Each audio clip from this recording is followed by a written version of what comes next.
Uttar Pradesh BJP को नया प्रदेश अध्यक्ष मिल गया है। केंद्रीय मंत्री और उत्तर प्रदेश के चुनाव प्रभारी पीयूष गोयल ने मुख्यमंत्री योगी आदित्यनाथ की उपस्थिति में लखनऊ पार्टी दफ्तर में आयोजित कार्यक्रम में उनके नाम की औपचारिक घोषणा की। कार्यक्रम की शुरुआत स्वस्ति वाचन, शंखनाद, डमरू वादन के साथ हुई, जिसके बाद पंकज चौधरी को नए प्रदेश अध्यक्ष के रूप में पदभार ग्रहण कराया गया है। निवर्तमान प्रदेश अध्यक्ष चौधरी भूपेंद्र सिंह ने पार्टी का झंडा नवनियुक्त अध्यक्ष पंकज चौधरी को सौंपा है।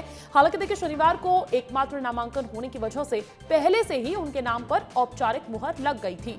उत्तर प्रदेश में बीजेपी प्रदेश अध्यक्ष के साथ राष्ट्रीय परिषद के 120 सदस्यों का निर्वाचन भी संपन्न हुआ है। पंकज चौधरी एक बड़ा नाम है, केंद्रीय मंत्री और उसके साथ साथ वो लोकसभा सांसद 7 बार रह चुके हैं। ऐसे में अधिक जानकारी लेते हैं उनके कार्यकाल से जुड़ी हुई, उनके नए पदभार से जुड़ी हुई। न्यूज रूम का रुख करेंगे। विवेक शुक्ला मेरे साथ लाइव जुड़ चुके हैं। विवेक, 2027 में यूपी का चुनाव है और उससे ठीक पहले ये संगठनात्मक एक बड़ा पद जो है वो पंकज चौधरी को मिला है।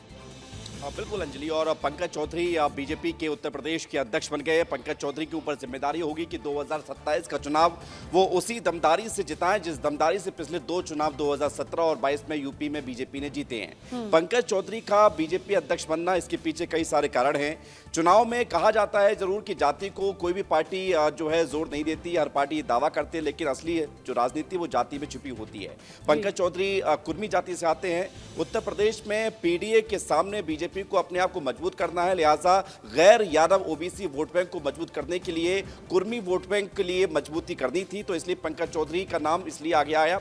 उनके नाम की चर्चा चल नहीं रही थी, पिछले साल भर से चर्चा चल रही थी कौन अध्यक्ष बनेगा, कई सारे नाम चल रहे थे, लेकिन पंकज चौधरी का अचानक से नाम आता है 2 दिन में, और 2 दिन में नाम को लेकर उनका एकमात्र नामांकन होता है अध्यक्ष पद के लिए। 8 से 9% कुर्मी वोट बैंक है और 17वें अध्यक्ष बने हैं पंकज चौधरी। लिहाजा 2022 के लिए जरूरी होगा, क्योंकि 2024 लोकसभा में हमने देखा था कि समाजवादी पार्टी ने 37 सीटें जीती थी।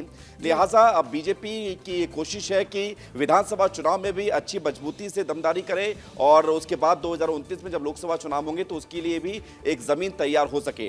क्योंकि सबसे बड़ी बात है, अभी गोरखपुर पावर सेंटर के रूप में नजर आ रहा है। गोरखपुर से ही उत्तर प्रदेश के सीएम योगी आदित्यनाथ आते हैं और गोरखपुर से ही और उसके बगल में लगा हुआ जिला महाराजगंज से ही उनके